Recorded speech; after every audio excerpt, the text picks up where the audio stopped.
There truly is... There it goes again. There truly is no end to stuff randomly disconnecting on this thing, is there? Shaky, shaky. Shaking all the USB hubs, seeing what breaks. I don't know. Oops. Check 1, 2. Do we still have sound? OBS froze. We gotta lag out the stream. Let's see here. Don't shake USB stuff. I'm still going to audio, right? Stream. What a way to start a... You know, that's not how you do it. Oh, man. I guess who's breaking stuff already? Right then.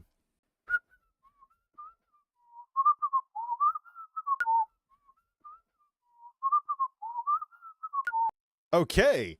That's why you don't shake all the USB stuff on your computer the minute you go live. What is up, everybody? This is Jay, aka MultimediaJay. Sound check. This is Jay, aka MultimediaJay. All right, good. So let me see here. I have to redo the USB. I've been mixing some old USB 2 cables in with the USB 3, and it's not working out very well. But this card reader, this PNY, that is USB 2, so I don't know. I think I want to get rid of all those old USB 2 extender cables that I only need USB 2. I don't need things plugged into every single port on this darn computer.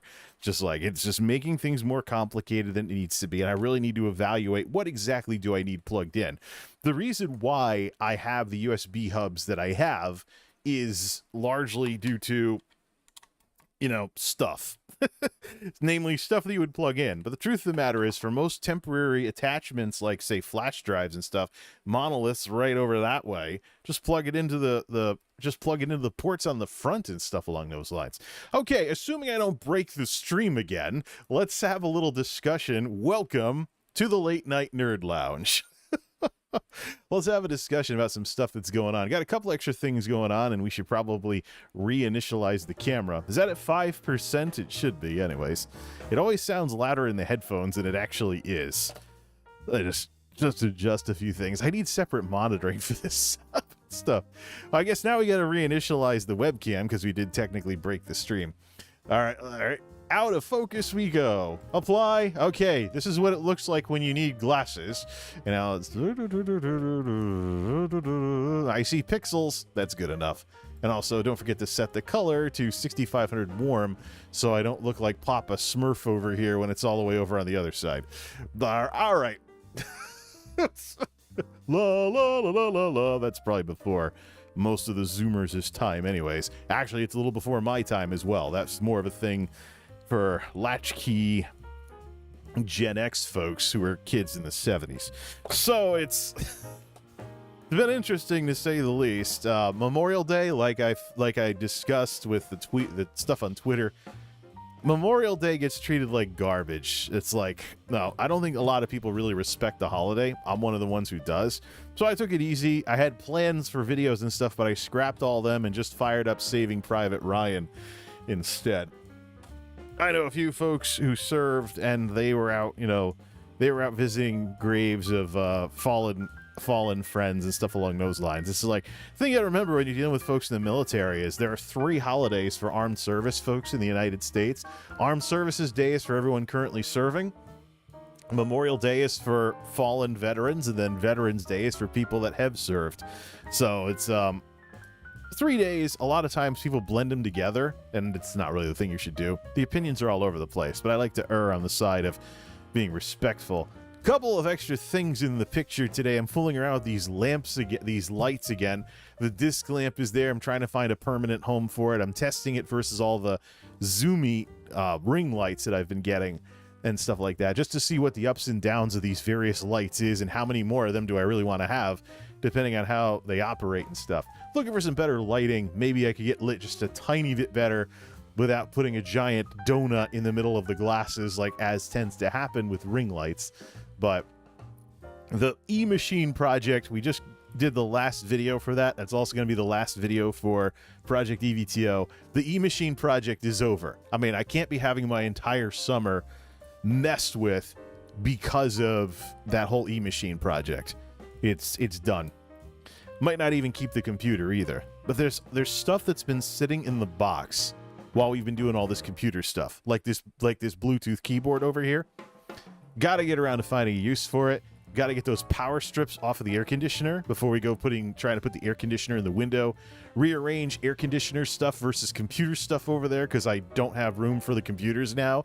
So we're going to vertically stack some of them, probably in that area over by the light.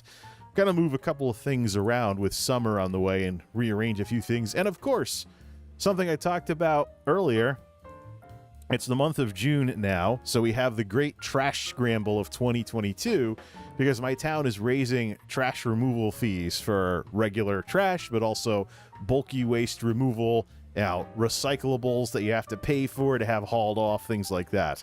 So this is the month where everybody's going to take a good hard look at what they have, and they're going to do some late spring cleaning and stuff like that. Let's put that over there. Put the Winamp over there in the corner. So they're going to do everything they can to get rid of the stuff that's been sitting around they want to do something about before the prices go up on July 1st. So I'm going to be part of that. And also, there's something big that was just brought up today. The 9-to-5ers have stopped just short of admitting that they have completely failed to staff up for peak season. So we're looking at 50-hour weeks. We're looking at 50-hour weeks just trying to keep up because of all the nonsense that's going on with these folks. So that next week is the last light week that we have, according to the current forecasts. And then we start getting pummeled in the middle of the month. So things are going to quiet down on here sooner rather than later. Might not be doing much other than streaming, might not be doing anything at all. It really depends on how everything shakes out. So, needless to say, the month of June is going to be a real mess. So, we're going to see what we can do. And then we'll probably do one concluding tech video from all of that and then start looking into video essays, which can be put together piece by piece. Because let's face it, the tech videos, they've brought lots of problems to the channel. Full stop. Speaking of bringing lots of problems, I am tired of trying to talk over jazz music. So let's cut that and just get straight to the chase here. YouTube says that this latest tech video is one of the worst performing videos that I've uploaded recently. So, rank 7 out of 10. I don't know where it gets that from. It must be comparing the videos versus each other directly instead of getting the streams involved or short form involved. One of the things that's going on with YouTube is that YouTube is evaluating content by category. So videos versus videos, streams versus streams, short form versus short form with YouTube Shorts. And part of that is probably the reason why YouTube says that video is actually one of the worst performing ones I've uploaded in a while. Because most of the videos I've done have been tech videos. I haven't been doing some of the other stuff that I used to do in video format and stuff like that. Keep your drinks handy. So, needless to say, since YouTube has this system in play here, then that means that the last video is a dud. So we're going to move on from it. What I do need, though, is I need something that's more algorithm friendly, because YouTube clearly does not have. YouTube clearly is not doing that with the tech videos. I've seen. So here's the hard numbers on the matter. 3,800 subscribers on this channel. Oh, I've got the reach. Oh, everything's been changed around. I have the new thing in the analytics suite. 3,800 subscribers on this channel, but let me just go to only 367 people have all notifications set with the bell to fight the algorithm.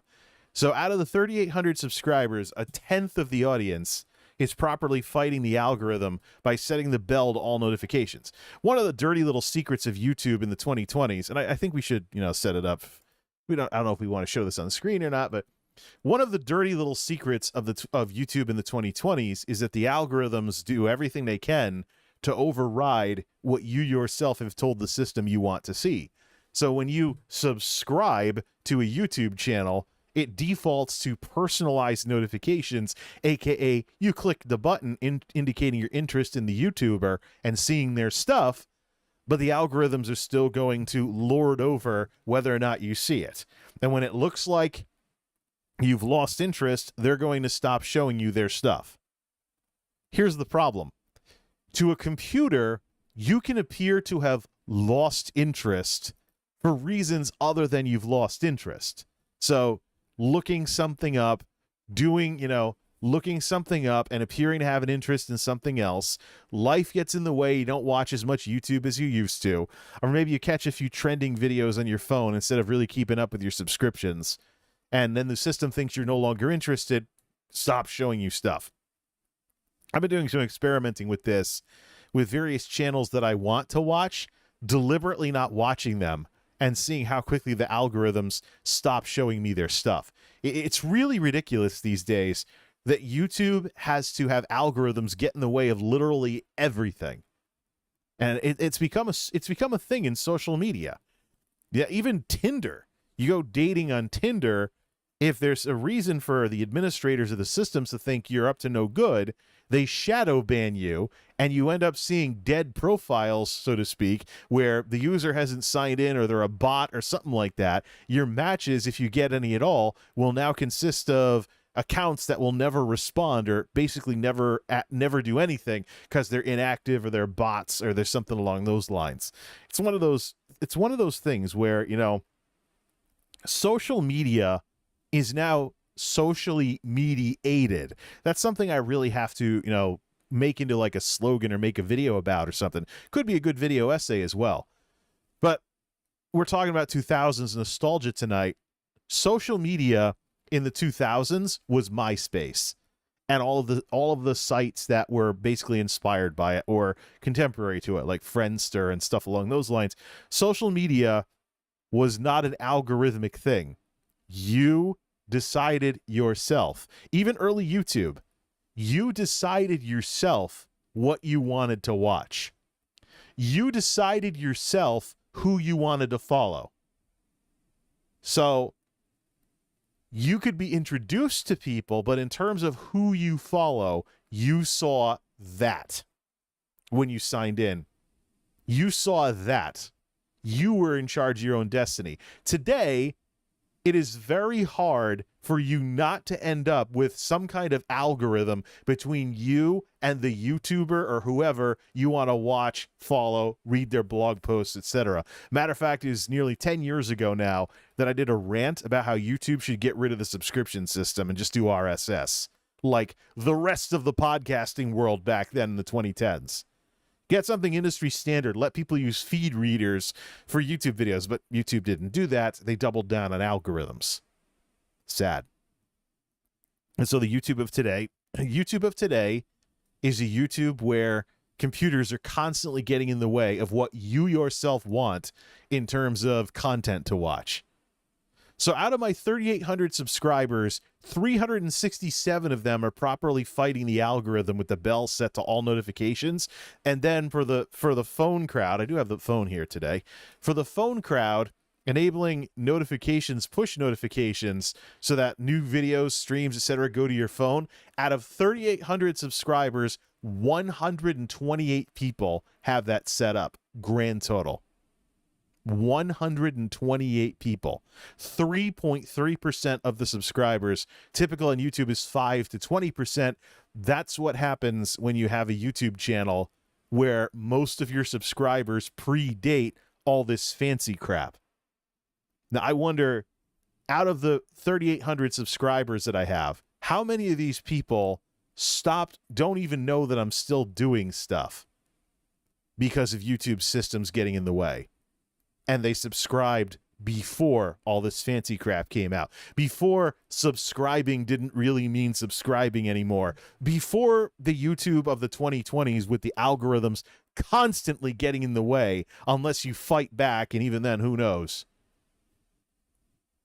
Now, before all of this, let me go to channel content. I'll bet any money this rant got the chat stream demonetized already, which is another thing that dings the algorithm. Oh, surprisingly, no. I'm sure it'll flip over sometime during this discussion, although it is supposed to be about 2000s nostalgia. But I think even on the social media side of things, we could be nostalgic for the 2000s. How about where social media was actually you got to call your own shots, as opposed to some computer is going to get in the way of you enjoying what's supposed to be connecting on social media. Seriously. where did we get to this point? Why are we putting up with this? Why are we letting big tech be big, not even big brother, but be like mommy incorporated to us?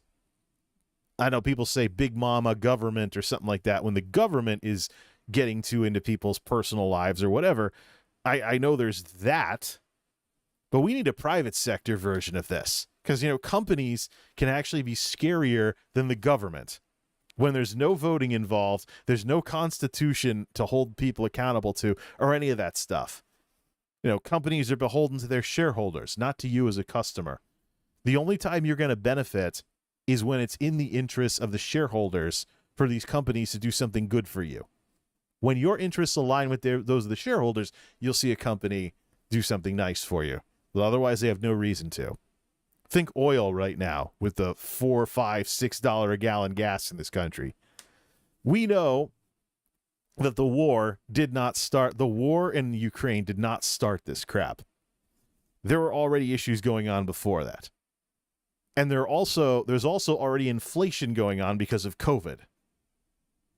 So hiccups in the supply chain, wherever they happen, especially in the less vaccinated parts of the world, that affects prices. Inflation, too much money chasing too few goods.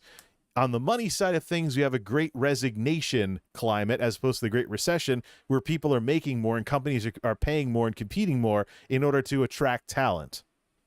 Unemployment is very low. Conditions are like that. Things are roaring when it comes to companies trying to compete to get your business, aka your labor.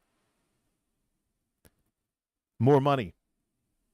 And how many goods are available to buy? Oh, we have a pandemic going on that's causing hiccups in the supply chains, and Shanghai is getting locked down, and you have this problem and that problem, things along those lines, and then the price of fuel for everything.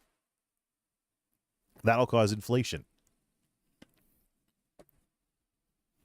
I guess I said all that to say this. The 2020s really suck. In 2019, and this discussion is still out there, right? In 2019, I talked about how, the 2010s sucked. I'm looking forward to the new roaring 20s. Well, should have specified which way this decade would roar. It's roaring at us and against us, not exactly like the roaring 20s of my grandparents when they were born a century ago. Certainly nothing like that whatsoever. The 2020s, it sucks. This whole decade sucks. Sorry, it sucks. Pandemic going around, virus going around, people barfing up lungs or whatever, all this crap. Have we been demonetized yet? All this crap going on, inflation, things are more expensive because of supply chain hiccups, and Putin decides to be Captain Macho. I am going to roll some tanks and conquer my neighbors, or whatever. And we see this. Yeah, this decade sucks. Forget it. Oh, and Zoomers hitting 20, 21, 22, 20, 20 early up to early 20, I think mid-20s or so. The Zoomers start at 1997. So the oldest Zoomers, 2022 minus 1997. The Zoomers start roughly around 1997. To be a Zoomer, your childhood is basically the 2000s. None of your childhood is before the new millennium. The oldest Zoomers are 25, turning 25 this year. So, wow, yeah, should be nice to be young and have fun and graduate college and stuff like that. Instead, we get this crap. So can you blame the Zoomers for causing some trends where the 2000s are coming back and they're becoming a properly nostalgic decade? Can you blame people for that? Can you blame them for that? That's what I mentioned on Twitter before going live. There's an article here. What's Logan have here? Certainly hasn't exactly been a rosy start. That's for sure, lol. Yeah, well, the 2020s suck. I'm sorry.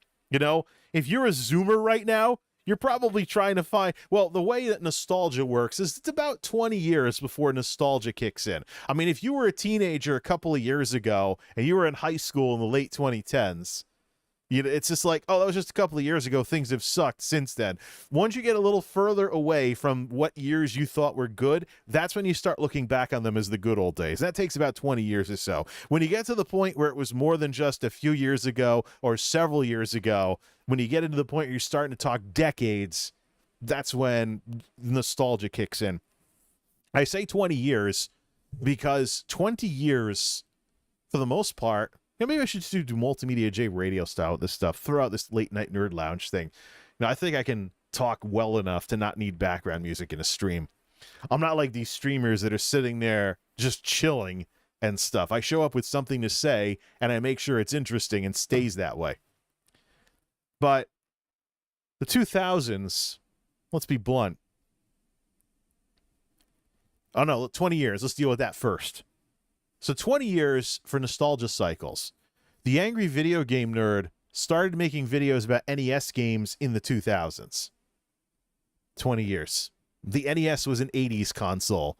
It did do some stuff in the 90s, but it's mostly 80s. A lot of the classic games, the early games, are mid to late 80s. The first 3 Marios, mid to late 80s. The NES is 80s. The SNES is 90s. Sometime during the 90s, you gave up your NES for a SNES if you're a Nintendo kid like myself who grew up.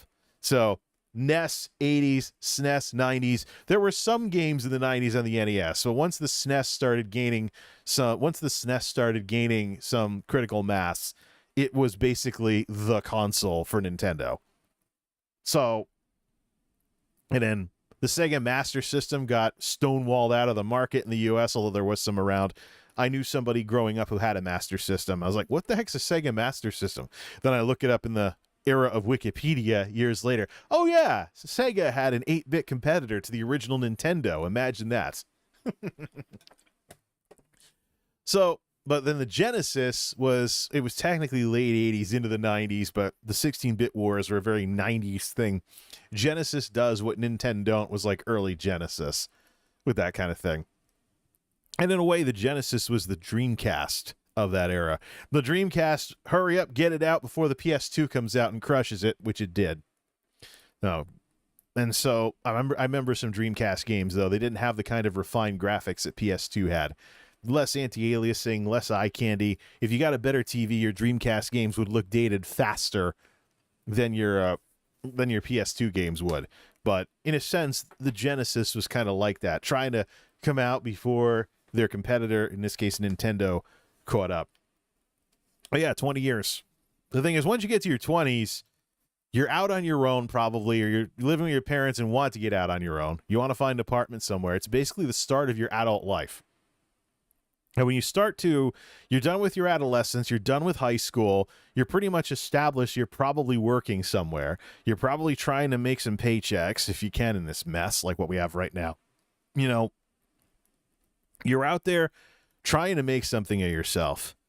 That's when you start having the, well, damn, I wish I liked it more when I had it made when I was a kid, that kind of thing. That's when the nostalgia for a younger, simpler, happier time kicks in. And for somebody who's a Zoomer, who's graduating college during the pandemic and having their young adult life have a huge dent put in it by this virus, I don't blame them for wishing for a simpler time. But there are articles out there for 2000s nostalgia.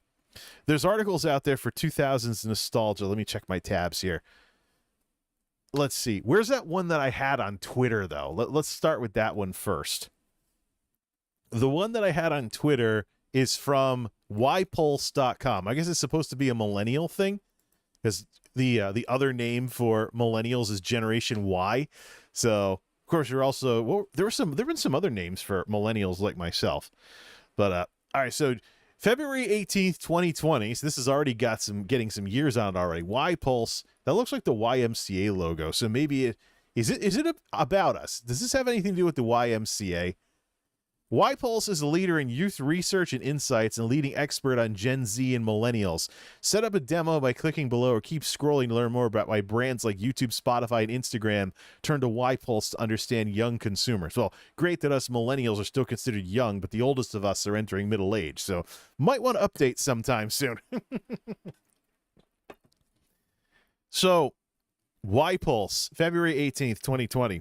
Gen Z is bringing the 2000s back. Here's how brands can keep up. This is a marketing piece, so maybe I shouldn't have shared it. Anyways, a new generation is getting nostalgic for their childhood days, which means the 2000s are getting a full revival. Gen Z is fueling a new trend, nostalgia for the early 2000s. While millennials may still feel like the 90s were just yesterday, yeah, and brands have been cashing in on their endless 90s nostalgia for many years. It's 2020, this is a couple of years ago, obviously, which means the 2000s are now ripe for a revisit. Every generation eventually becomes wistful for the decade of their youth, and as Gen Z is getting older, they're pushing the 2000s into nostalgia territory. Recent headlines and viral moments read like a reboot of major 2000s moments. Brad and Jen potentially reuniting. The Jonas Brothers getting back together, the announcement of Mean Girls returning to the big screen via a movie based on the musical, based on the movie. The last year has been rife with examples of how the 2000s revival is already in full swing. Gen Z teens are showing off their takes on and love for 2000s trends on their favorite platforms. Last year, teens were craving TikTok videos of makeovers that transformed them into 2000s girls, complete with butterfly clips and frosted lips. Yeah, that was before Frozen came out. I think I remember seeing that in college. Now the hashtag 2000s throwback has over 907 million views. This is 2020, by the way, when this happened on the platform. Hashtag 2000s has over 197 million views, and 2000s challenge has racked up over 13 million. Meanwhile, hashtag 2000s kids, early 2000s, 2000 babies have also racked up millions upon millions of views. So, I mean, this is a marketing article. Some of it's a little off, like Friends. That's a 90s thing. Sorry. It was still on the air during the 2000s. But that Rembrandt's theme, you hear that on the 90s stations for a reason. About Friends was something your friends, might have been watching in the 90s. So it's not necessarily a 2000s thing. All right, what else do we have here? A tracksuit and choker collar revival. Okay. I don't remember that. Flip phones, yeah. Well, the thing with flip phones, if you have a smartphone with a wallet case, because you don't want to be one of those idiots with perma-scratched screens everywhere, when you have a wallet case like this, you get off the phone, you flip it, just like a flip phone. And this has an extra one. This has an extra thing that's magnetic, comes over the top, like blah, blah, blah, blah, blah, blah, blah. And when you're done, just like that. And you can slam it pretty hard, and you're not like slamming your phone pretty hard in the process. So I don't know why more people don't recognize wallet cases. Number one, you don't need a screen protector. You don't have to mess with all the bubbles and everything, because you just close it when you're done with it. I mean, how could such a simple idea of closing your phone so the screen doesn't get scratched, how could this become something that just kind of, well, I mean, you have to buy a third-party wallet case for this to do this, but I mean, yeah, you're you're poking around on your phone, boom. Like the way Dr. Disrespect closes his flip phone in various videos and stuff like that. It's like, but instead what we have smartphone manufacturers making flip phones with multiple smartphone screens to recapture that. And how much do those things cost versus regular phones? This is a Walmart special. This little blippo thing here is a Walmart special AT&T prepaid Moto G7 Play. I don't even play any games on it. I just use it for basic stuff, checking social media feeds and once in a while making calls. But, just boom, flip, just like in the olden days. Who said that went away? Yeah, flip phones. You just do this and you feel satisfied. Oh, yeah, that call's over. Instead of just boop on a screen. I mean, you still can do that to hang up a call and then bam. I can tell you, I certainly might give some people some flip phone nostalgia when I just want to be like done with a call or done poking around on Facebook or whatever. And I'm like, bam. And this thing sometimes is automatic when it closes. But yeah, flip phones, I'll tell you that. So this is part of what's going on with this. Part of what's going on with this whole 2000s nostalgia thing is that there have been some people that have been chiming in on like BuzzFeed articles and stuff like that, talking about how TikTok, what many people think is a young people platform, was strangely turning into a whole bunch of 2000s nostalgia. And they're like, why the heck is the young people platform suddenly turning into everybody likes the 2000s? Well, Zoomers are getting old enough to be nostalgic for their childhoods. That's the 2000s. It's just, that's the 2000s, you know? And in my case, the 2000s have a very special place in my heart as a decade. Let's be blunt here. We talked about how much the 2020s have sucked so far with the pandemic, the inflation, the housing nonsense where, you know, their one-bedroom apartments on Facebook are really just you renting a room in somebody else's two-bedroom apartment for roughly the same rent that you used to be able to get a one-bedroom apartment for. It is insane. Corporate landlords buying up and putting all the mom and pops out of business so they can jack rents and get more money out of their properties. It's like, and then you have baby boomers sitting there on their ass, retired because they actually got to retire, unlike us. And they're sitting there wondering why millennials live the way that they do. Why do, back to the classic showdown, millennial versus baby boomer, you know, kind of like parents versus kids, because that's a lot of times that's what the generation is. Although some older boomers might have had some Gen X children, but that's a different story. The very stability that many baby boomers enjoyed with actually getting to have houses, actually getting to have careers, actually getting to make decent money at some point in their lives. You know, that very stability is something that's just not a thing. And then you see things like, oh, why is there Friendsgiving instead of Thanksgiving? Because it's very easy, the way life goes nowadays, for you to have closer ties to your friends and your family, especially when you're stuck being a nomad, trying to find a way to pay your bills with whatever jobs are available, because, you know, it's stability is not a thing. Even the ability to have, you know, a stable apartment is not a thing. When you can have some landlord sell out to some private equity place that then tries to double your rent or something like that. You know, there's plenty of horror stories out there, and they're not out there somewhere. There's some that are very close to home for me. There's a rental unit in this area there are rental units in this area that the fire department keeps going out because of false alarms, because some alarm system didn't work right. But then people talk about, oh yeah, I remember what it was like to live there. There's this one apartment in this building that literally has mushrooms growing out of the walls, and they pay like super high, you know, per month for that dump that should be condemned. There's stories like that around here. So when you get to a point where your life sucks, you start wishing for better times. It's that simple. And there's been plenty of reasons for somebody to get nostalgic. Plenty of reasons for people to wish for better times in the last decade, never mind what it is that we're doing, never mind what's going on now. No, in the last decade. You think about the Great Recession and how that put a dent in Zoomers' childhoods when mom and dad got laid off and had to do like scrappo jobs at Target or something like that. And then, you know, you're getting into high school and stuff. Well, this is more of a younger millennial thing, but if you graduated high school in the recession and there were no jobs, then you get like 22, 23, 24 when you didn't go to college, and you don't have a work history, and people are wondering whether they should hire you or not. It's like, this is garbage. It's absolute garbage. Why wouldn't you be nostalgic for a simpler time if that's your attitude? Then Gen Z. I mean, childhood's affected by the Great Recession. That has led to sociological research being done on people in this age group. And there are actually people that talk about Zoomers. Let me just look that up. Zoomers in the workplace. I've seen articles about how Zoomers in the workplace can be very timid and overly sensitive in the workplace because they came from a rotten childhood because the Great Recession poisoned everything. How Gen Z will... Let me just see. Gen Z workplace, timid, nervous. And I can tell you, I've definitely seen a lot of Gen Z dread. Why are young people so scared? Varsity. Well, why would... here we go.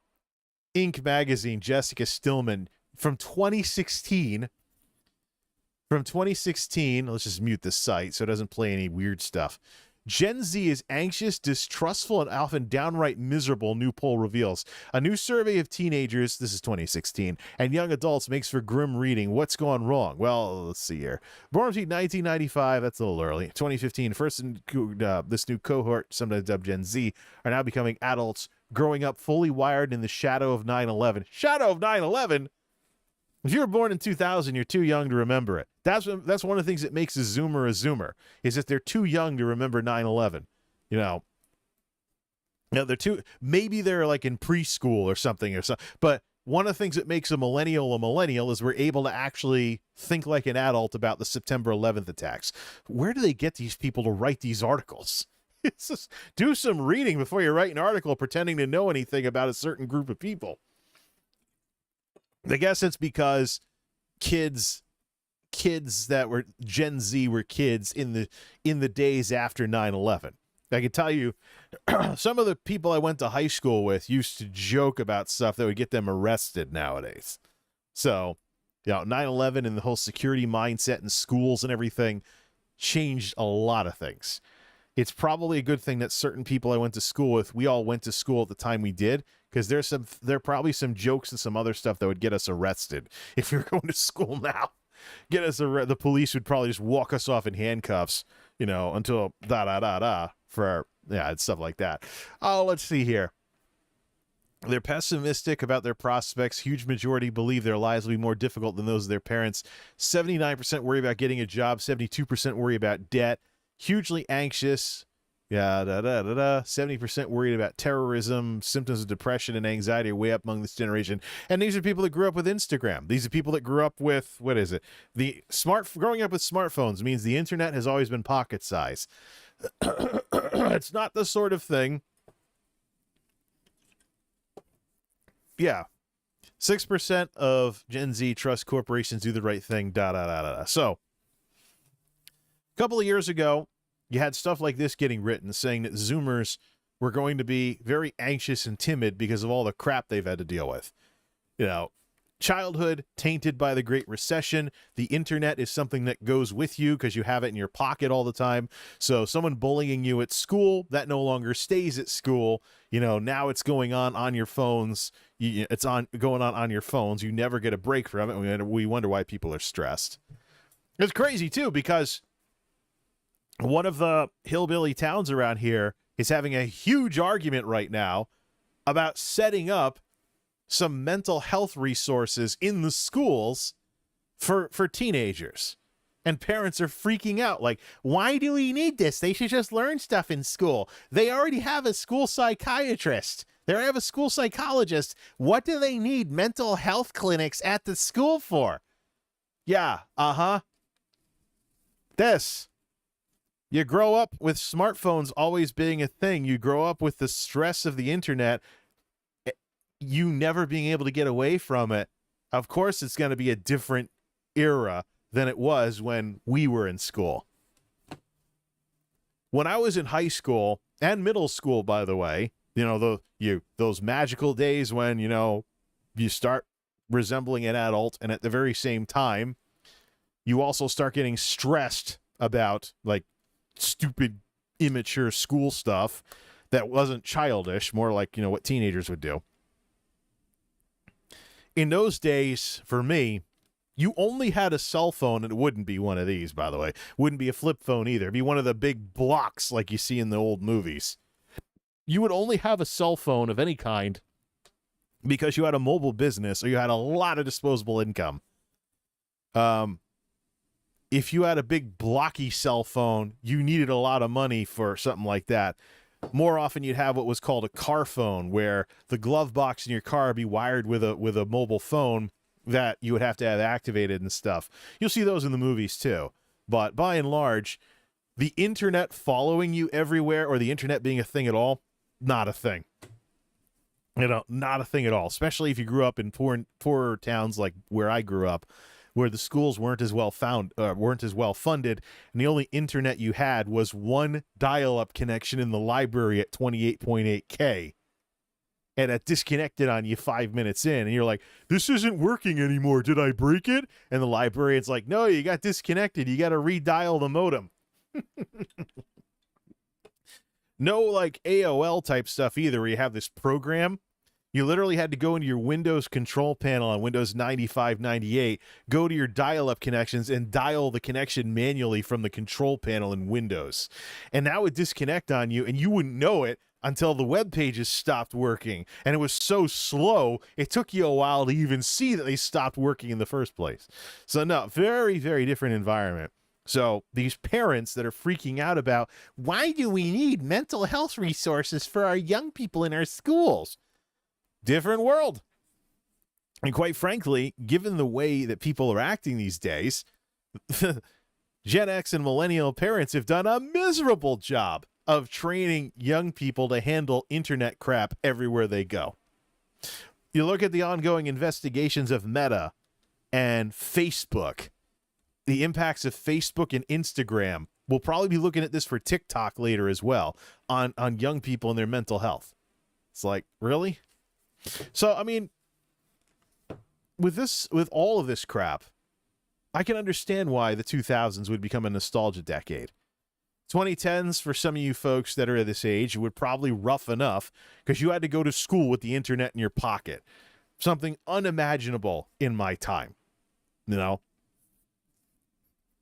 Something completely unimaginable in my time. So you had to do all that. Why wouldn't you start getting nostalgic? Then the usual adult things, having to pay bills, try to get a job, try to get a place of your own. You're dealing with Gen X for parents, maybe some older millennials like myself. So it might be a different conversation for getting your own place versus the baby boomers getting you like a suitcase for your 18th birthday or something like that. No, I tell you, I often tell you one of the biggest problems with my own upbringing in this, and proof that I was the first in my family to graduate college. If my dad had understood what student debt would do to my generation, never mind what the Zoomers have nowadays. If my dad had understood it, he wouldn't have treated me like my grandfather treated him. I came out of school, this might make some people mad. I came out of college with about $25,000 in student debt. Got a couple grand to go. I might be able to pay it. If I can get a decent job, I might be able to pay it off before I'm 45. So I surprised my dad when he found out I was still paying those things off. And it's the equivalent of an extra utility bill. It's been the equivalent of an extra utility bill my entire grown-up life. An extra bill. How come you didn't get married? How come you're not having kids? How come you're not buying a house? How come you're still renting? I've had an extra utility bill for the past nearly 20 years because I went to college and I was one of those millennials who got shafted by, oh, you have a computer degree. Now all the jobs are going to India. Ha ha, sucker. That kind of crap. Here's the thing, though. $25,000 in student debt.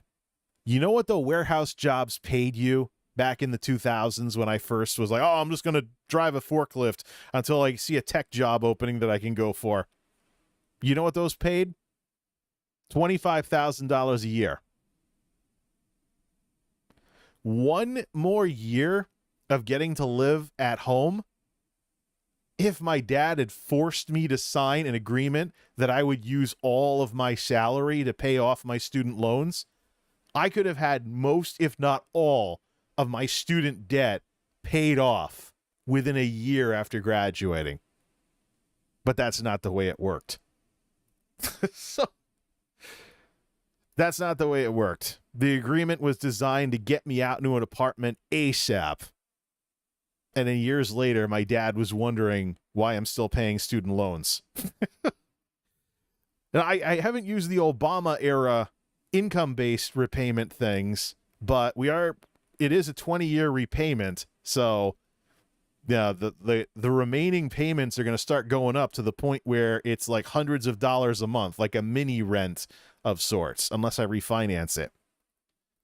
By and large, for something that didn't pan out, like all the crap we were told in the 90s, go to college, graduate in a higher earning bracket, and the student loans won't be a problem. You'll be middle class instead of working class. You'll be white collar instead of blue collar. Yeah. And then we graduate, and corporate America spends however much money they spent and decades eliminating the very jobs you're told to go to college for. Seriously.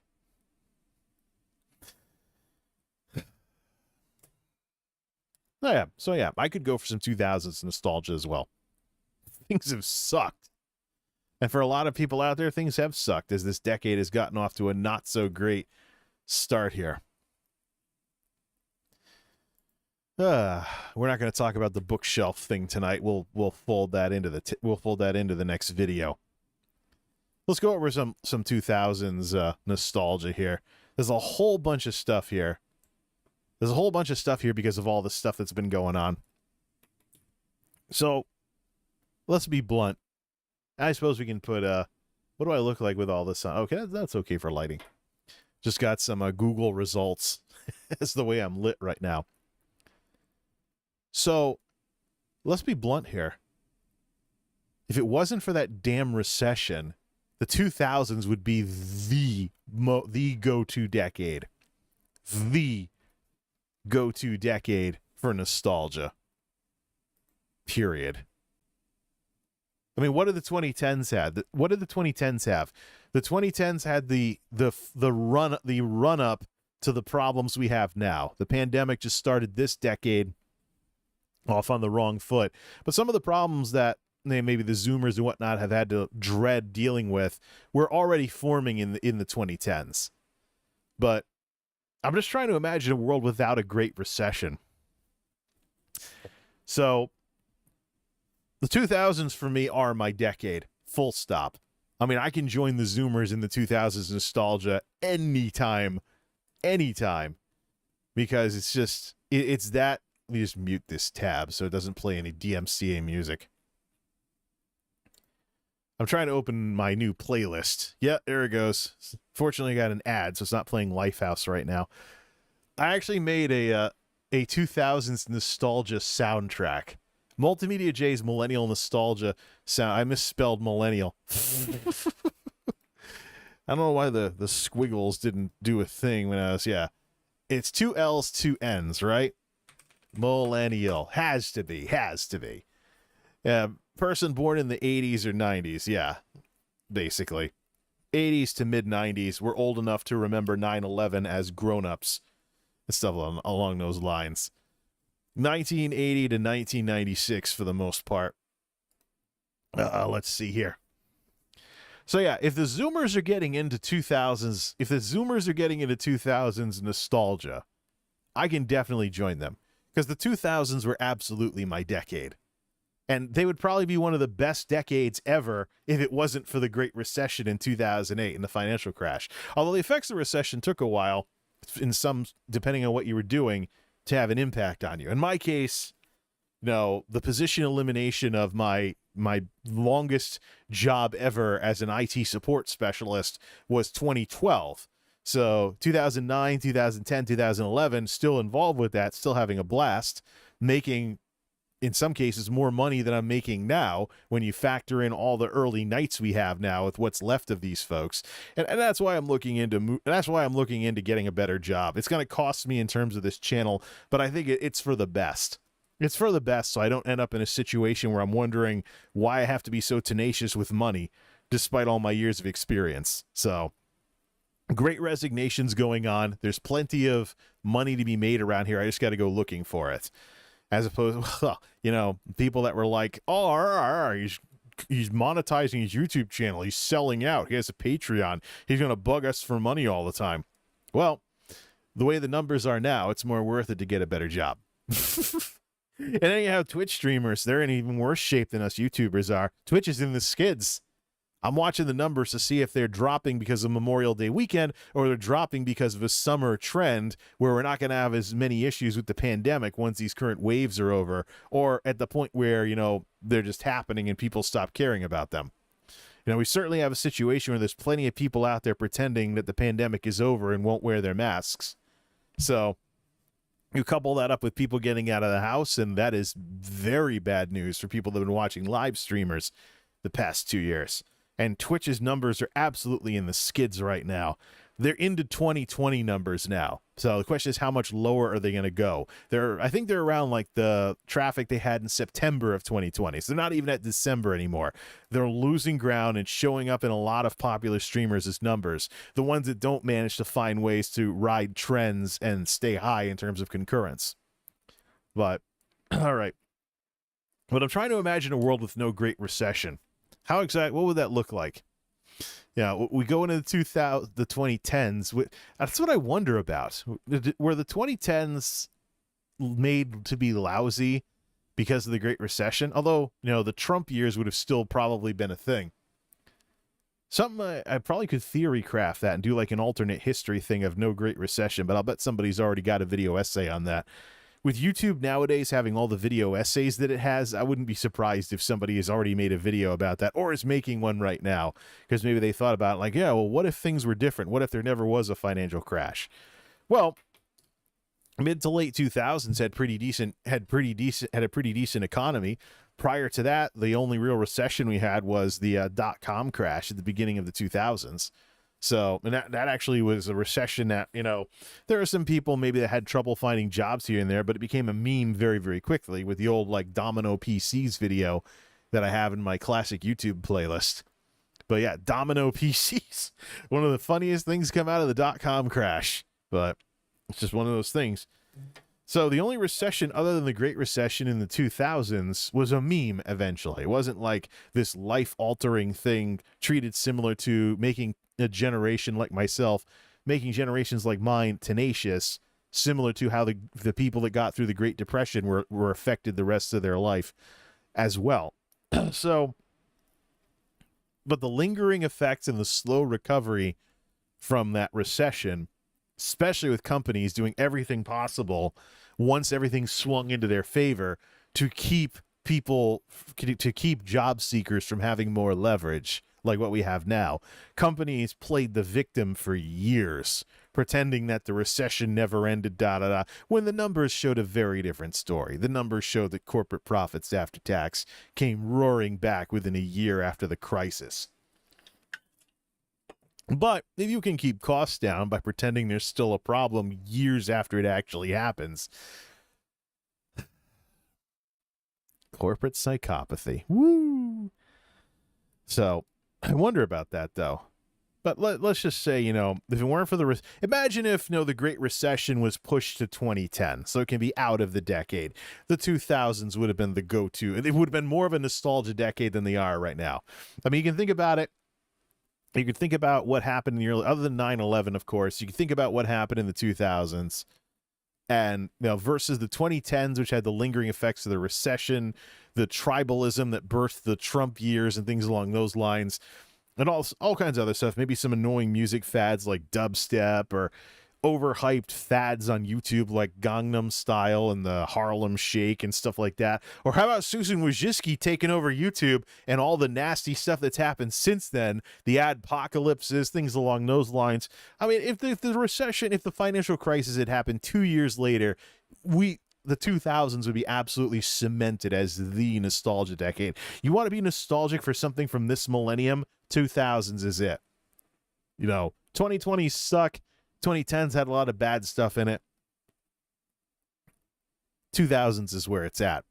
So, unless you want to go back further and be nostalgic for the 80s, 90s, 70s, etc., and their various issues, I mean, I could probably be pretty nostalgic for the Clinton years when it comes to gaming with N64 and PlayStation and stuff. But for me, class of 2000, that was something big, by the way, back then. Graduating high school in 2000, starting my grown-up life in this millennium, that, as far as I'm concerned, is what makes me a millennial. I understand that there's a label going around for people my age, Xennial, that we should be like somewhere, some micro generation between Gen X and millennials. No. The 90s sucked for me. The 80s, I still had a normal family for some of it, things like that. There was music that wasn't as depressing on the radio with the hair bands, things like that. Then we get into the grunge era. Then I go to school in the more drama-ridden teenage years with younger brothers and sisters of the grunge kids. People are still joking about how they're going to be losers for the rest of their life. I get picked on all 4 years of high school for having an actual sense of self-esteem as opposed to wandering around acting like I'm going to be a loser the rest of my life. The 90s sucked. Once I got away from all the crap of high school and everything, and the high school to college changes things dramatically. Because now you have an environment where most of the people want to be there. So it's a very, very different thing. Being a freshman in college is very different than being a freshman in high school. You get out to that or so, and I'm like, the new millennium starts. There's this feeling of newness. 2000 was a year that was known for being futuristic for the first chunk of my life because, we had everybody alive had only seen the 1900s. Maybe, some centenarian in some nursing home remembered the 1800s, but a year that started with a 2 was a really crazy thing. It's this futuristic thing. And, you have things like Gateway 2000. You have other references to 2000 as some kind of futuristic reference. You have you have sci-fi movies that take place in 2005 or 2020 or something along those lines. The future part of Back to the Future took place in 2015. And of course, I commemorated when the entirety of Back to the Future was in the past. But no, it was great. It was great to, basically be considered an adult, so to speak, going off to college. Although if I just graduated high school and went straight to work, would have been the same exact deal. If I hadn't, gotten into a college somewhere, found a way to not have it cost too much, would have been the same thing. I would have been a grown adult starting everything in the year 2000. My entire grown-up life would be in this millennium. So you can imagine it was pre 9/11. You can imagine there was a lot of optimism. There was a lot of optimism and stuff like that. September 11th attacks changed the whole country, of course, because, brought America down from its pedestal for a bit. We started focusing on real issues like what people thought about us in the world as opposed to were Britney Spears' boobs real? Stuff like that. What kind of screwy stuff was on MTV as it catapulted itself down that rabbit hole of getting away from music and going into reality shows? Or how about all the fake reality shows? Mark Burnett with Survivor is successful with that format that people couldn't half understand when Survivor Season 1 first aired. What the hell kind of TV show is that? They're just going to drop these people off on an island and see if they live? I'm not watching that. That sounds lazy. Yeah, so Survivor does well, and suddenly there needs to be a goofball reality show for literally everything. That's why I bought... do I still have them over here? I don't think I ever found a room on the shelf for them.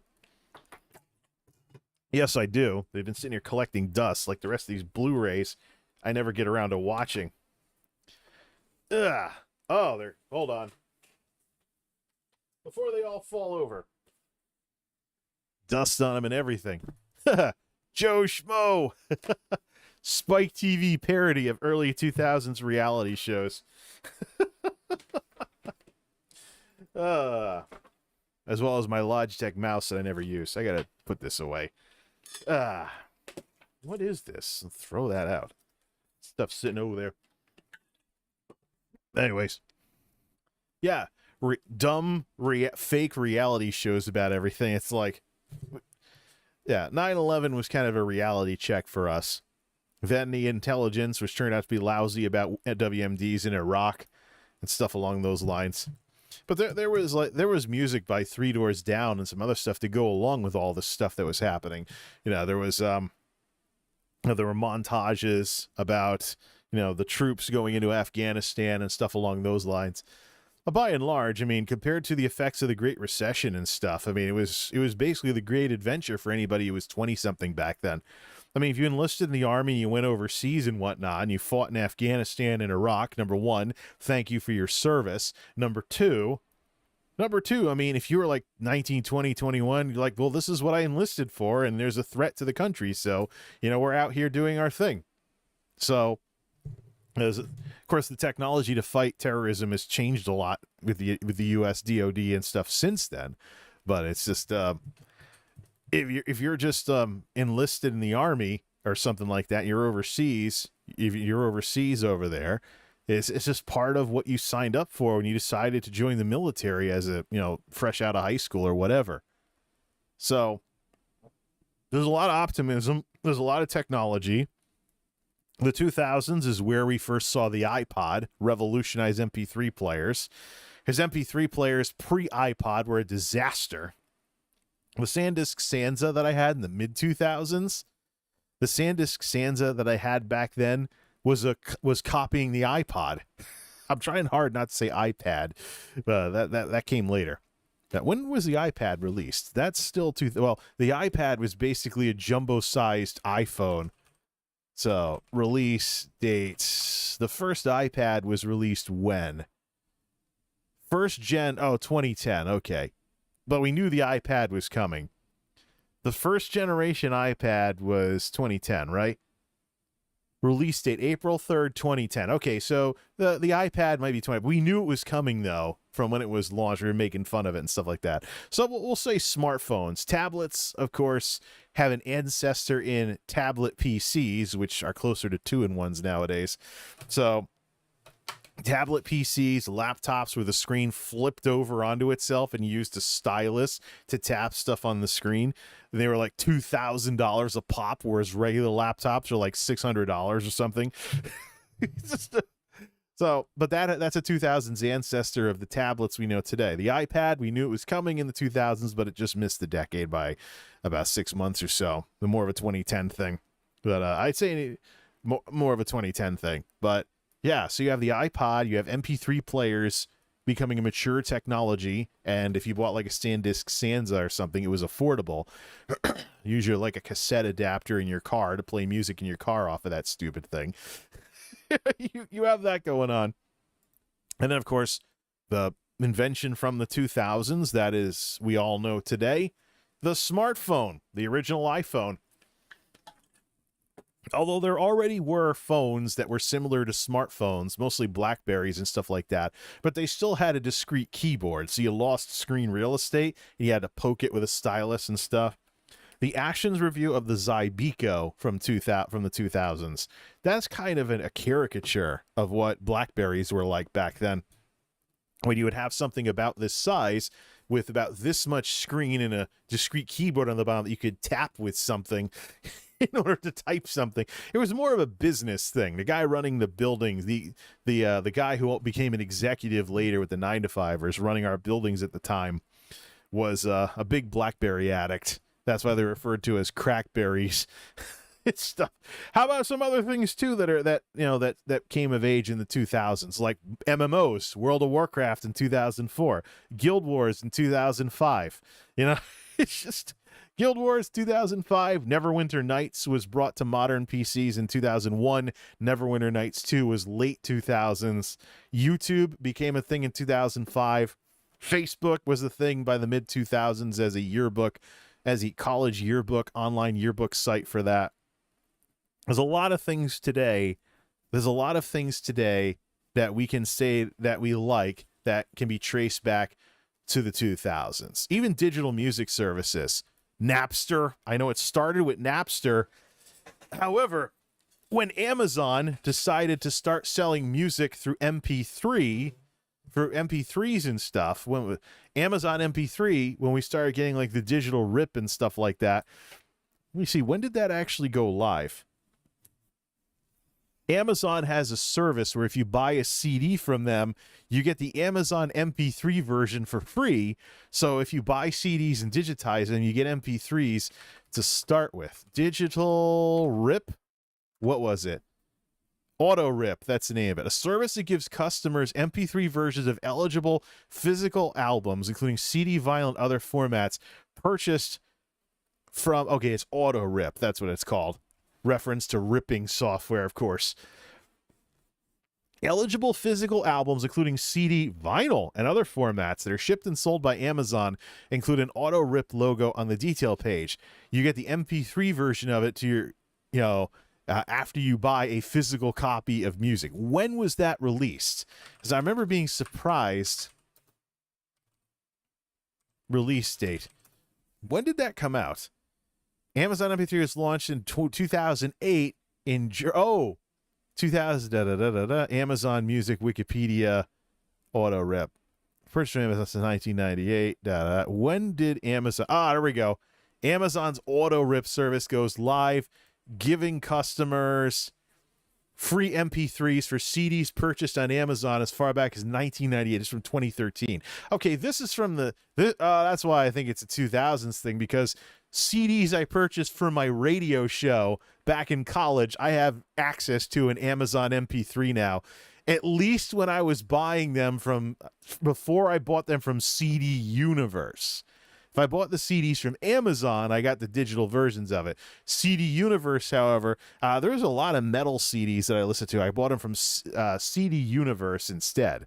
So any that I got from Amazon, though, I was like, years later, I was like, why am I getting these free MP3s? Oh, because of that purchase I made in 2003 for my college radio show or what have you. So, I mean, all these things nowadays that we like, that became a thing in the 2000s, or things were set in motion in the 2000s for what we have today. I mean, let's be blunt here. There's very good reason for 2000s nostalgia to be a thing. Let me look up some of it too. Always critique some of it as well. 2000s. So Bored Panda has something, but other than their reference to Cartoon Network, I don't really think that's really a good article on that kind of stuff. 20 nostalgic picks that will transport you straight back, 2000 nostalgias, et cetera, et cetera, et cetera. See here. Wake up, chat. No. 20 songs will make you nostalgic for the 2000s. Of course, I did run into some of them. Well, all right, let's fire up Firefox here. Let's minimize our live control room here so it doesn't get picked up by browser mode by default. There it is. And this is what happens when you manage this stuff properly. MultimediaJay's Millennial Nostalgia Soundtrack. I started making a playlist. Of course, YouTube in the 2020s is a playlist machine nowadays. But I started making some playlists of songs from the 2000s and stuff. Some of it's blocked together, so if you listen to this, turn on shuffle and repeat.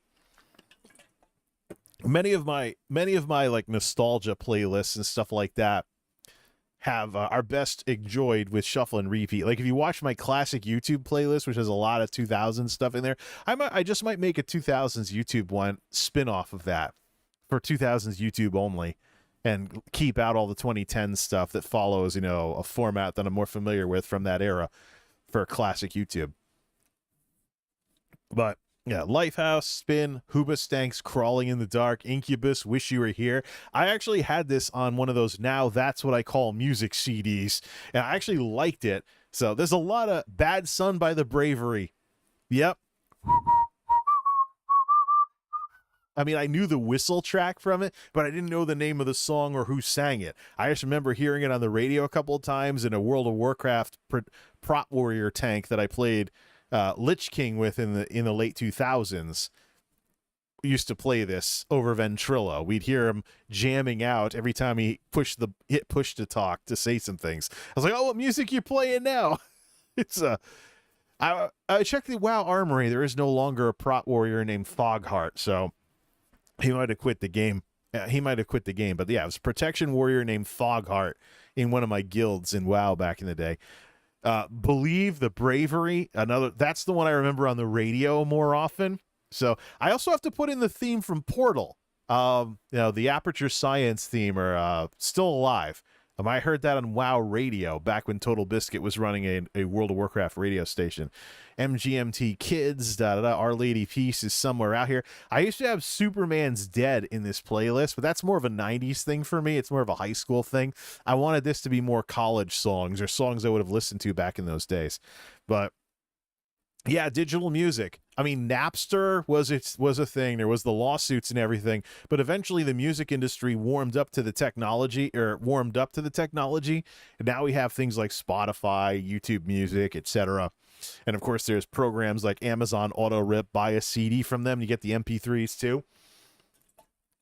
Too bad that doesn't apply to some of the out of print stuff that I'm tracking down nowadays from the 2000s, because they're no longer available to listen to and there's no YouTube videos for them. So Matter of fact, there's a group called the Mission 120 from Fork in Hand Records that was a band that opened for Blink 182 back in the early 2000s. They went around playing at they played at my college once, bought their CD, and there's still some songs in there that I like to this day. I could try starting a sock puppet account and making videos of those Mission 120 songs. See what kind of views they get until, of course, the record company decides to add it to Content ID, at which point I can take the videos down. I don't want to risk strikes on my main account, though, if I do something like that. But the songs like the Mission 120's Seasons song, you don't have that. You don't have the actual studio track. You only have there's a gig they did in 2000 that there's still footage for on here. So it's not a band that really went very far. They're the band that would open for Blink 182, but they were a number band, not really like, Sum 41 or anything. Back during the number bands days. Seether's Fine Again. I always liked how they sounded a bit like Nirvana. Driven Under.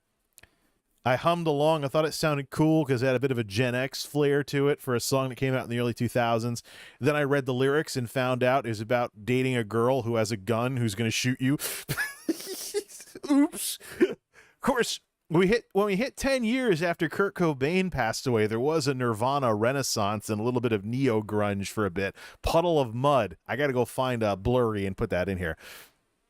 Breaking Benjamin, songs that were originally in Halo 2, I believe, on Xbox 360. Yeah, how about the Xbox? Is there any more millennial console than the Xbox? Everything we come to expect from consoles nowadays, online functionality, built-in storage, that having to fiddle with memory cards, goes back to the original Xbox in the 2000s.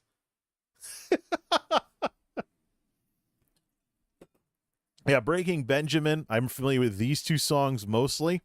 Some of them are from WoW videos too, like Kasaga's PvP videos in WoW with his Shockedin stuff.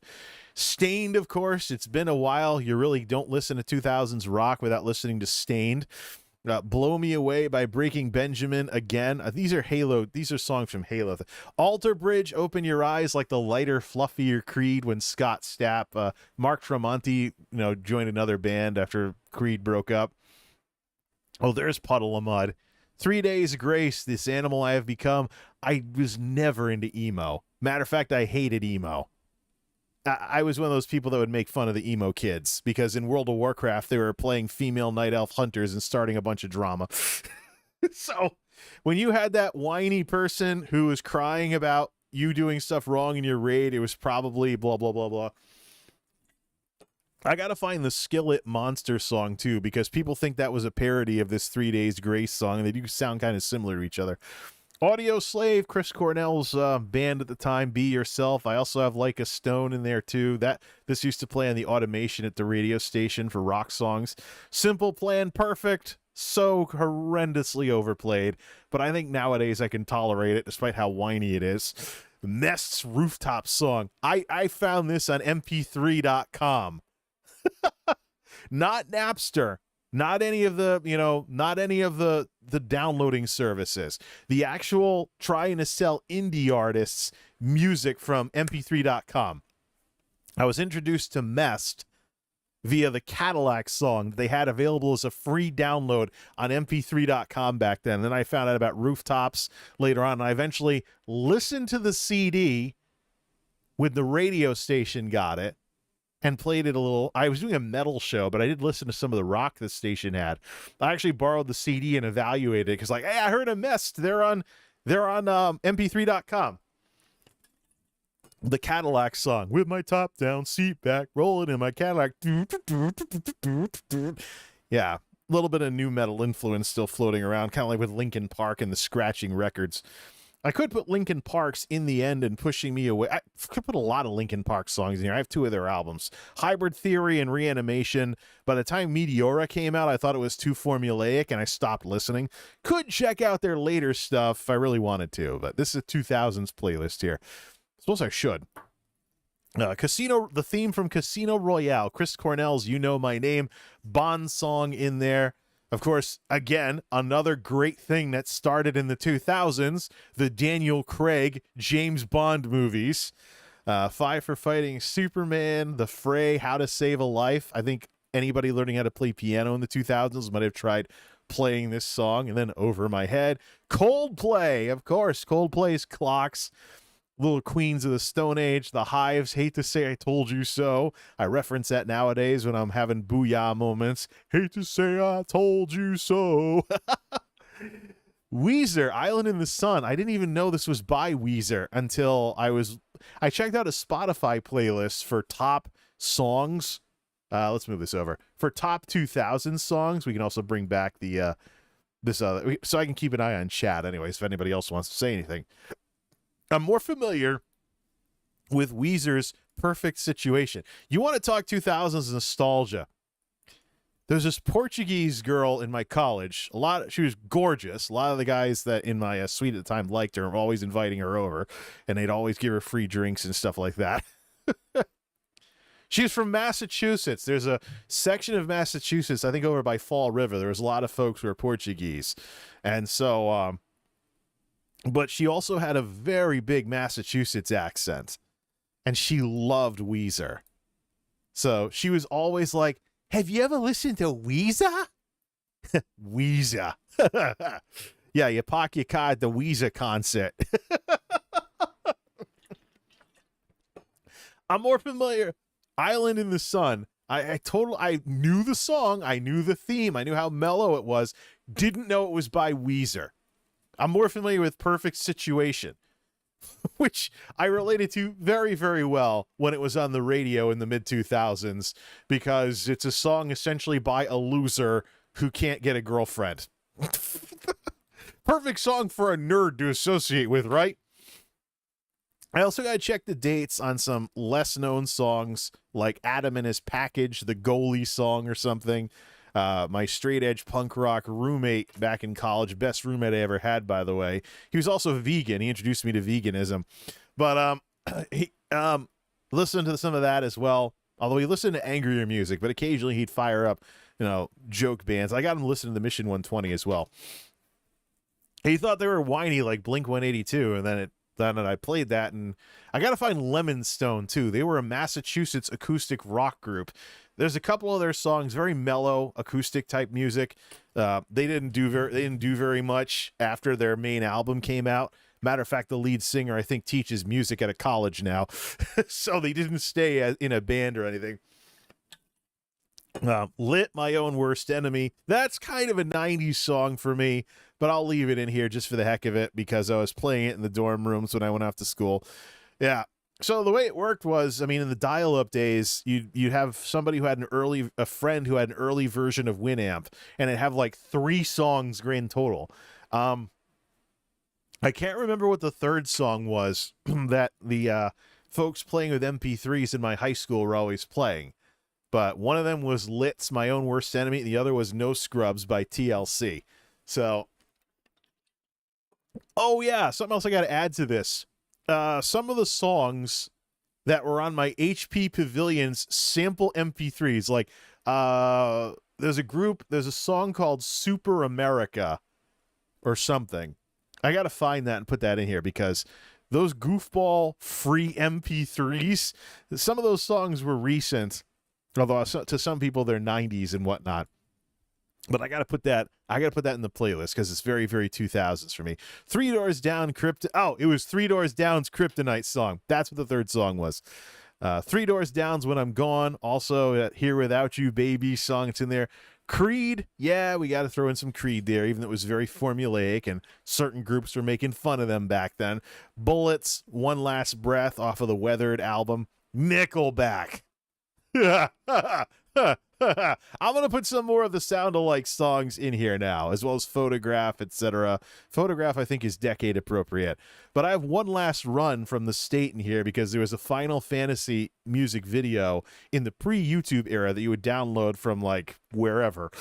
And I was like, oh, this group sounds all right. Turned out it was Nickelback. This is before they started making songs where they all sounded the same every album with How You Remind Me and stuff. It's not a 2000s playlist without some Nickelback. So hopefully people have grown up a little and they don't meme on them so much just because they had a whole bunch of sound-alike songs spread across multiple albums. Even I made fun of them at one point. I got the Someday song in here. Red Hot Chili Peppers, Coldplay, Yellow, Keen, Somewhere Only We Know. A song that I am very depressed about and usually play when I'm about to turn a new decade. Played at the end of my 20s, played at the end of my 30s. Sad. Coldplay's Viva La Vida. I got to find the Aston Classical, if it's period appropriate, classical crossover cover of this. Actually, when did Lindsey Sterling get started? I got to check out when Lindsey Sterling and the Piano Guys got started. I think I was already familiar with some of their music by the end of the 2000s. I got to find out when. I know that a lot of my favorite Piano Guys songs are from 2010s music, so I can't put them in here. But I think there's a little bit of classical crossover that I can go searching for. So I have to see when the Piano Guys released their original album. Red Hot Chili Peppers, I remember the Snow song. Maroon 5, early Maroon 5, before they took over the radio in the 2010s with basically the payphone album being played cover to cover on the radio. That was a meme, by the way, 2012, and a song about a payphone is so popular that I can tell how long my shift has been at work by how many times they play the payphone song. And we'd have extra plays if we went into overtime. Oh, they're playing payphone again. Oh, they're playing payphone again. What decade is this? Oh, Three Doors Down, Here Without You. That's what it is. Yeah. Timbaland Apologize. Not too familiar with this song, but I recognized it when it played on a top Spotify thing. I think I'll go to Boston. Didn't even know what Augustana meant. I thought it was just a band name. Jason Mraz's I'm Yours. Hoobastank's Running Away. And The Reason. The Darkness, I Believe in a Thing Called Love. Very, very 80s for a 2000s song. Even as a guitar solo. Something that was rare in the day and age of nu metal, still being somewhat of a thing for the first year or two of the decade. I wasn't a Limp Bizkit fan, and that's one of the reasons why I didn't listen to as much Linkin Park either. Stuff that was more formulaic. I mean, Hybrid Theory was cool, but by the time Meteora came out, it was getting a little old, so I kind of stopped at that. Although I could play some catch up on that. My Chemical Romance. I wasn't into emo. There are a couple of songs though that I could at least tolerate a little. And of course, the piano sides of this with When I Was a Young Boy, My Dad Took Me Into the City. I remember that bit playing on the PA at work. Fall Out Boy, Sugar We're Going Down. Fall Out Boy was a crybaby band that I hated. So this is probably the only Fall Out Boy song I'm going to have in here. You know, this ain't a scene, it's a goddamn arms race. Like, what? Mostly because I dealt with emo kids in WoW, crying about, like, not ninja looting, but like guild drama and stuff like that. I see that the more recent answer to that would be Final Fantasy players that are overly emotional nowadays. That's the fad game for people that get too wound up about stupid stuff. John Mayer's No Such Thing, da-da-da. I mean, I run through the halls in my high school, say there's no such thing as the real world. I probably resonated with that song the best versus some of the songs he's done since then. This needs to be higher up the list. The All-American Rejects is moving. I got another copy of the Believe in a Thing Called Love down at the bottom. It sounds a little different. I think it might be in mono. All-American Rejects, Move Along. That needs to be near the top of the playlist, if not at the top, because it's hands down. It's about as 2005 as it gets. I had this song as a MySpace profile song. And if you go to my Space Hey page, let's just do this. I know, let's put it like here. If you go to my Space Hey page, depending on whether you have permissions turned on, it might start auto playing because I have an embed, but I have an embed set to autoplay, but browser restrictions, it might not autoplay. But Move Along is basically my profile song on Space Hey. If you go over there. But yeah, so I have mostly rock in here because, I mean, I was a metal DJ at the time. I was listening to a lot of power metal, but I was occasionally listening to some rock on the radio, and I heard some stuff at work, and there's some stuff. I did listen to some top Spotify things and heard some pop and some hip hop, but you got to understand, anything that sounded like sellout music was something I wasn't a fan of. Like when hip hop, for example, got watered down into this formulaic stuff that was on the radio, I called it pop hop back then. Like one rapper would do a crossover, not 50 Cent, by the way. One rapper would do a crossover song with like an R&B singer, and it would dominate the radio. Like someone would do a song with J-Lo or Ashanti or something along those lines, and it would dominate the radio for like weeks at a time. The thing is, I liked music because I actually wanted to like it, but I recognized some other popular songs because they were popular. I like them more now that I'm actually, more mature and stuff than I was back then. But putting them in this list might not be the best of ideas because I'm kind of lying to myself. Because back then, I was mostly looking for, music with some, not soul necessarily, but some heart to it. Not like stuff that sounded like it was mass produced. It's one of the reasons why I got away from Linkin Park after the remix album. When Meteora first came out, even though a lot of songs from it ended up on the radio, people hated how formulaic they'd gotten. They thought that Hybrid Theory was better. And later on, before Chester passed away, later on, there were Linkin Park folks in Linkin Park were getting upset because people wanted to hear Hybrid Theory all the time. And they were like, it's 17 years old. Move on already. Or something like that. But yeah, I'm going to find some more songs and put them into this playlist. But if you check it out, MultimediaJay's Millennial Nostalgia soundtrack, put it on shuffle and repeat and hit skip to the next song, and it'll just play randomly like an old school Winamp playlist where you load all your MP3s, shuffle, repeat, and then you like skip 30 songs until you find something you want to listen to. So, anyways, All American Rejects definitely deserves to be up there on the list, but I think Lifehouse's spin is basically college in a nutshell for me. Crawling in the Dark, you don't hear music like this much anymore. I have tried to listen to some rock stations since then, but it's just some of what was going on back then you don't see as much nowadays. I don't get it. Did Nickelback really kill rock? So it's just, I don't understand. But yeah. I will add some more songs to this eventually. For now, we're just going to stick to rock because that's what I was most involved with at the time, being a metal DJ. So, and I haven't really run out of songs to remember and put in here. I didn't like stuff that seemed mass-produced. I didn't like Britney Spears. I listened to a little bit of Christina Aguilera, but in the 2000s, she basically became a little more commercial. A genie in a bottle was it for me. But Mandy Moore and some of the people, then there were the Disney singers, so to speak, like Ashley Tisdale and stuff that I heard at work. Ugh. Sounds like an ABC afternoon special with some of the lyrics. It was the Headstrong song. I could put that in here if I could roll my eyes at it. I guess it counts as millennial nostalgia. Some of the songs same thing with Becky Bailing and Supernova Light. That was one I heard. That was a dance song that I heard at work. But I guess I will have to add Miley Cyrus to this at some point. Not the Wrecking Ball Miley Cyrus, though. Disneyified Miley Cyrus, I suppose. Considering I'm looking to add video game music to this with the theme from Portal, I really shouldn't. I shouldn't be too upset. I did get Deus Ex in 2000, or in the 2000s as well, even though it's a 1999 game. It was something that it was a bundle game with one of the graphics cards I got when I was in college.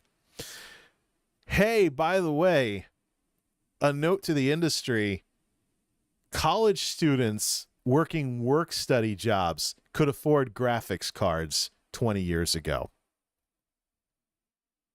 Get your stuff together, NVIDIA and AMD. Yep.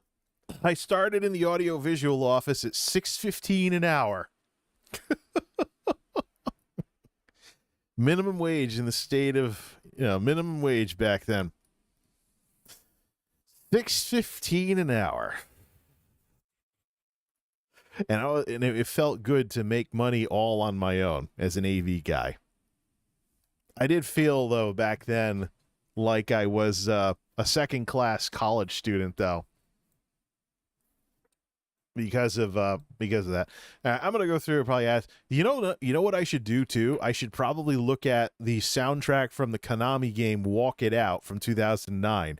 That's got a couple other songs that were late 2000s that we can put into that playlist as well. Maybe I should make two playlists, songs that I'm nostalgic for and songs that, because what I didn't want to do with that playlist is I didn't want to turn it into like a carbon copy of listening to 2000s hits on Spotify or Pandora or something. So I just didn't want to do that. All right. So, yeah, I could go for some 2000s nostalgia. If the Zoomers want to be nostalgic for the 2000s, I have plenty of reasons to join them. We're talking like a 20-year age difference, but it was just as much fun to be starting your grown-up life in the 2000s as it was to be a kid in the 2000s. Let me just see a few things related to the stream. Let's see here. Now, that's the video.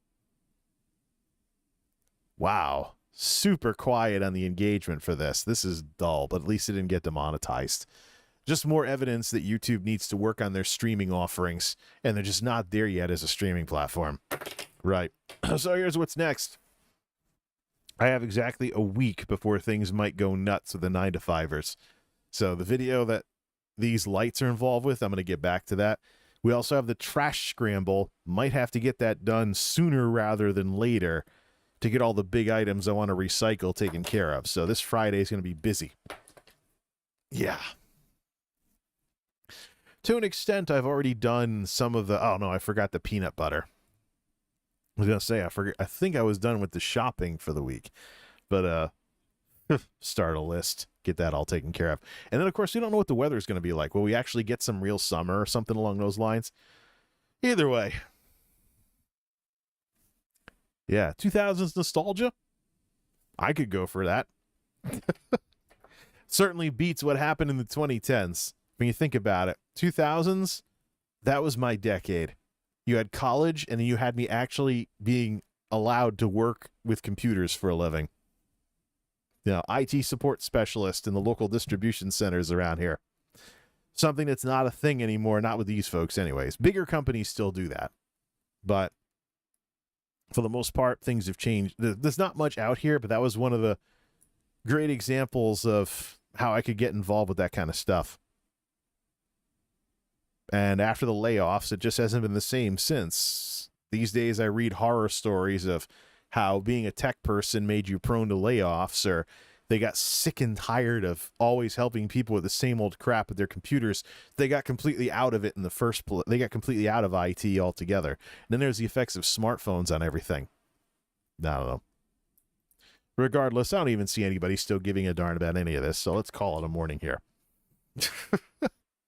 Hey, folks, this channel has never been a computer channel. We gotta stop being one-trick ponies about all of this. Because there will be 2000s nostalgia mixing in with the stuff with this channel. Of course, Logan gives a darn, but now we gotta see the algorithms stop destroying my channel so much, or take it to TikTok. Hey, TikTok has a live streaming service. Who knows? Reformat this as vertical for phones and go to TikTok with it. That's going to be a big thing to keep an eye on, by the way. TikTok versus YouTube, especially when they move more towards a 15-minute limit for TikTok videos. Now we're talking about like vertical videos on phones versus horizontal videos on everything else. That'll be huge. But yeah, when it comes to 2000s nostalgia, that is, unless you want to do like a little bit of 90s nostalgia with me, the 2000s is my decade. If I want to be nostalgic for anything, it's going to be for the 2000s. And it looks like I have plenty of Zoomer company. Just, we're talking about childhood nostalgia versus, yeah, I'm out on my own kind of nostalgia. I wasn't involved in Pokemon or anything. And I didn't get like a PlayStation 2 or GBA or anything until much later, long after later on when I was catching up on playing games.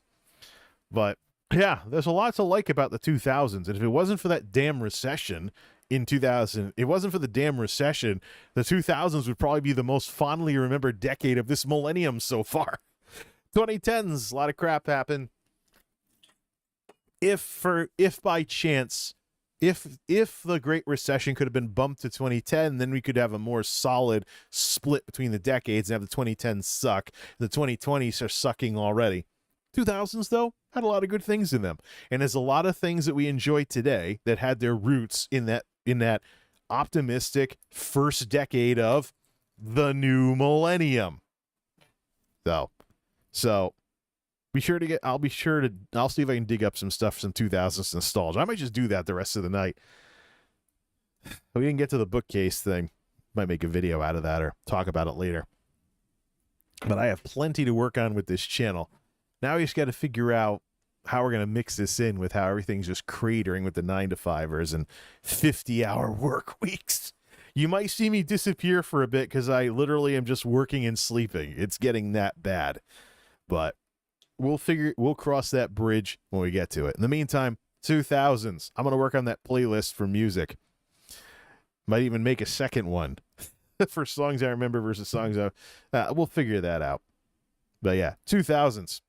If it wasn't for the recession, they'd be the decade for nostalgia.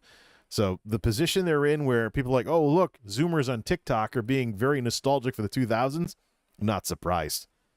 With what that decade brought to everybody, especially with tech stuff, who wouldn't be nostalgic? Plenty of good things to fondly remember. Dumb stuff like the recession notwithstanding. Till next time, this is MultimediaJay signing off. Thanks for stopping by.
Oh, and for the nerds who actually watch the end screen, some lightning round of other good things that happened in the 2000s as well.